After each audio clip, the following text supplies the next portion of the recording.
Hello everyone, and welcome to Earth Archives. When we think of Pepsi, many people might still associate it with a loser in the cola wars, a somewhat defeated character, since it is the second largest beverage brand globally, always in the shadow of Coca-Cola.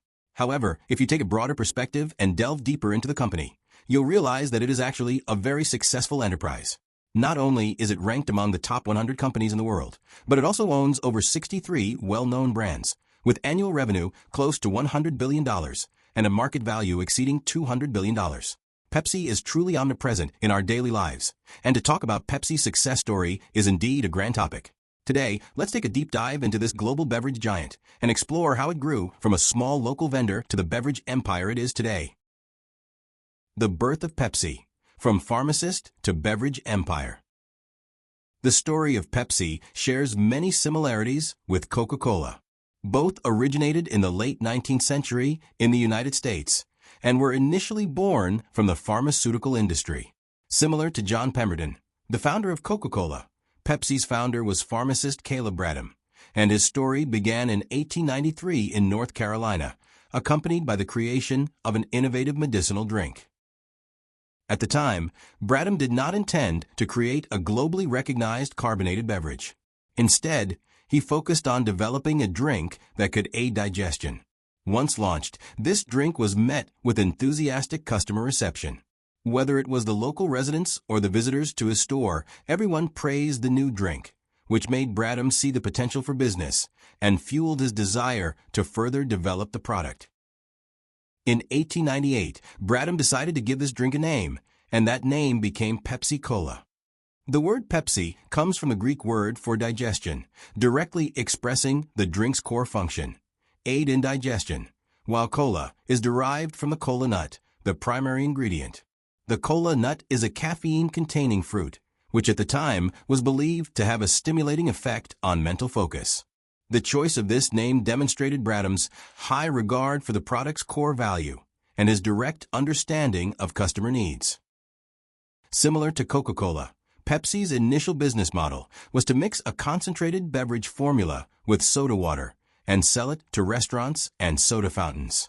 This marketing strategy allowed Pepsi to gradually gain recognition in the market and win over more loyal customers. As demand increased, Bradham decided to start producing Pepsi-Cola independently, which marked the beginning of the brand's expansion. Growth through struggles, the difficult years of Pepsi. Although the founding stage of Pepsi was relatively smooth, its development was far from easy. In 1919, Bradham's business faced an unprecedented economic crisis that brought Pepsi's future to the brink of collapse. At the time, Bradham had made substantial purchases of raw materials, hoping to capitalize on low prices and reap greater profits. However, as post-war prices drastically fell, this investment became a devastating burden, pushing him to the edge of bankruptcy. After Bradham's bankruptcy, Pepsi's trademark and formula were sold to businessman Roy Megargle. Although Megargle invested considerable effort into managing Pepsi, he ultimately failed to achieve the expected success. Despite trying various methods to restore the brand's influence, Pepsi could not return to its former glory. Less than 10 years later, Megargle sold Pepsi to Charles Guth for $10,500. This change in ownership marked a significant turning point in Pepsi's history. Guth's involvement injected new life into the company. He re-evaluated Pepsi's positioning and introduced various innovations and promotions for the product. Under Guth's leadership, Pepsi gradually found its market niche and began aggressive market expansion. This phase saw Pepsi's revival from a brand once in trouble to one that regained its shine, securing a place in the carbonated beverage market. A turning point, direct competition with Coca-Cola. After Charles Guth joined Pepsi, he implemented a series of bold marketing strategies aimed at breaking Coca-Cola's market monopoly. He understood that in the highly competitive carbonated beverage market, standing out required an innovative approach to capture consumer attention. In 1934, during the Great Depression in the United States, economic hardship made many people more price-sensitive, which presented Guth with an opportunity for innovative marketing. During this period, Pepsi launched its first true head-to-head competition with Coca-Cola. Goose decided to introduce a 350 milliliters large bottle of Pepsi and paired it with an advertisement jingle titled Nick Nick. The song's core message was direct: one bottle of Pepsi equals 2 bottles of Coca-Cola, implying that Pepsi offered more drink for the same price. This marketing strategy cleverly utilized the concept of value for money to attract consumers. With the American public struggling through economic difficulties, there was a strong demand for products with better value, and Pepsi's move perfectly catered to this need. This marketing approach quickly attracted a large number of consumers and successfully brought Pepsi's brand to a larger stage. As sales grew rapidly, Pepsi's market share began to rise, and in some regions, it started to compete with Coca-Cola on equal footing, becoming a real competitor to the soda giant. Goose's success was not only reflected in a single market strategy, but also in his sharp insight into the era's pulse. He understood the economic struggles people were facing at the time and cleverly leveraged the concepts of value and price to challenge consumers' bias toward Coca-Cola. By communicating Pepsi's competitive advantage in the most direct and accessible way, he managed to break through and establish Pepsi as a legitimate competitor. World War II. Differentiated competition between Pepsi and Coca-Cola. With the outbreak of World War II, Coca-Cola expanded globally at an astounding rate. Through a deep partnership with the U.S. military, Coca-Cola successfully tied its brand image closely to the American national identity. This collaboration not only allowed Coca-Cola to rapidly establish numerous production bases around the world, but also strengthened its brand presence significantly. During the war, Coca-Cola became the representative drink for American soldiers, which further enhanced its influence in global markets. By the end of the war, Coca-Cola was available in 63 countries and had solidified its dominant position in the international market. On the other hand, Pepsi took a different path. Instead of relying on military or political promotion like Coca-Cola, Pepsi focused on the differentiation of its product's taste and culture. Pepsi recognized that the key to success was not only in emphasizing national image in advertisements, but also in creating a distinct taste impression in the minds of consumers. This approach allowed Pepsi to find its unique position in the competitive market. By the 1970s, Pepsi launched the landmark Pepsi Challenge, a marketing strategy that played a critical role in the brand's development. Pepsi invited pedestrians to participate in a blind taste test, allowing consumers to taste both drinks without brand labels and compare which one tasted better. Although this appeared to be a simple activity, it had a profound impact on the competitive landscape between the two major brands. Since Pepsi's formula contained more sugar than Coca-Cola, many consumers showed a preference for Pepsi's taste in the blind tests, which undoubtedly helped Pepsi gain a large number of loyal customers. The success of the Pepsi Challenge not only gave Pepsi a taste advantage, but also promoted the creation of its brand image. Consumers began to associate Pepsi with a more youthful and energetic culture, and this cultural positioning helped Pepsi gradually win more supporters in the market. From then on, Pepsi's brand image evolved into more than just a beverage. It became a symbol of youth, vitality, and the spirit of challenge. Celebrity endorsements, building Pepsi's cultural influence. In advertising and marketing, Pepsi recognized the commercial potential of celebrity endorsements early on and successfully used this strategy to shape its youthful and vibrant brand image. Unlike Coca-Cola, which chose more traditional endorsers, such as Bill Cosby, Pepsi made a bold decision in the late 1960s to partner with the world's most influential pop star at the time, Michael Jackson, paying him a whopping $5 million for the endorsement. This significant investment became a pivotal turning point in Pepsi's brand marketing and helped the company win the favor of a large number of young consumers worldwide. Michael Jackson's endorsement ads became iconic in advertising history. His unique dance moves, energetic image, and Pepsi's brand spirit were a perfect match, drawing the attention of a large youth audience to the brand.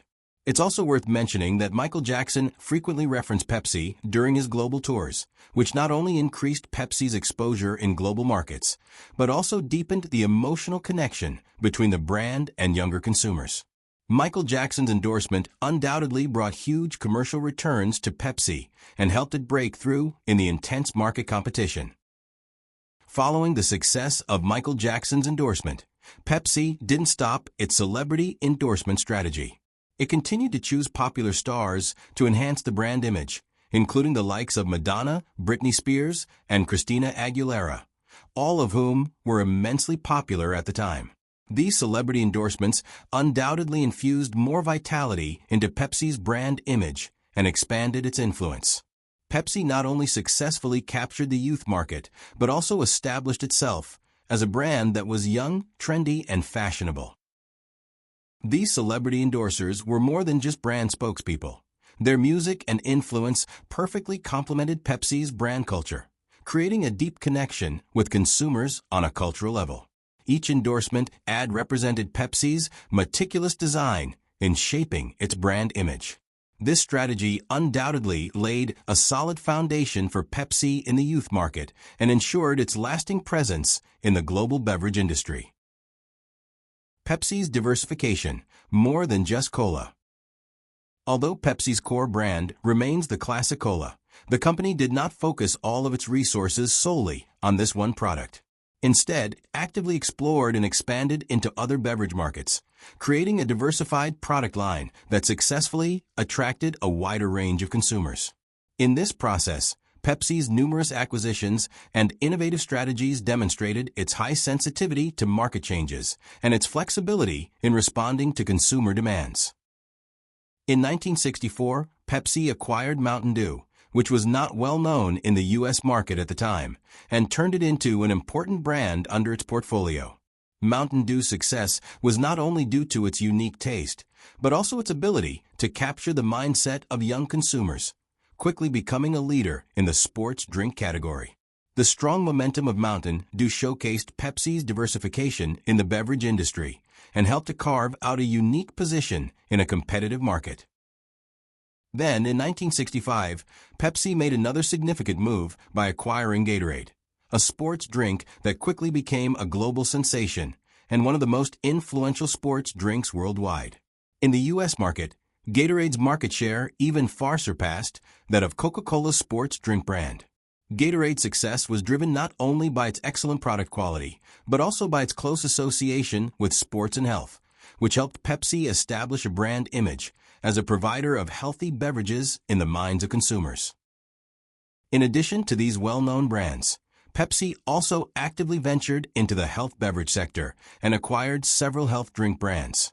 For example, during its expansion into the health beverage market, Pepsi acquired the Sicilian juice brand Tropicana, which marked a significant step in Pepsi's strategy to expand into the health drinks market. This move not only demonstrated Pepsi's insight into the growing health-conscious trend, but also strengthened its presence in the diversified beverage market. Moreover, Pepsi continuously introduced sugar-free and low-calorie drinks to meet the increasing demand from modern consumers for healthier beverages. With rising awareness of health, Pepsi responded actively, focusing on the development of low-calorie and sugar-free drinks, allowing consumers to enjoy great taste while reducing sugar intake, thus enhancing the brand's competitiveness. Today's Pepsi, a global beverage giant. Today, Pepsi is much more than just an ordinary bottle of cola. Not only does it have its classic cola, but it also owns several well-known brands like Mountain Dew, Gatorade, and Tropicana, each of which holds a significant position in the global market and has become part of consumers' daily lives. Despite the intense competition in the global beverage market, Pepsi continues to maintain strong competitiveness and has gradually developed a brand image that resonates emotionally with consumers. Looking back at Pepsi's history, its success story is undoubtedly a classic example of how a small pharmacy store grew into a global beverage empire. The creation and development of Pepsi have been filled with relentless innovation and a spirit of constant self-improvement. Each reform and adjustment has helped the brand maintain its dominant position in the ever-changing market. especially in terms of product innovation, marketing strategies, and celebrity endorsements. Pepsi has demonstrated its sharp market insight and forward-thinking vision. Thank you for watching. If you enjoyed today's content, don't forget to like, subscribe, and leave a comment sharing your thoughts on Pepsi. See you in the next episode.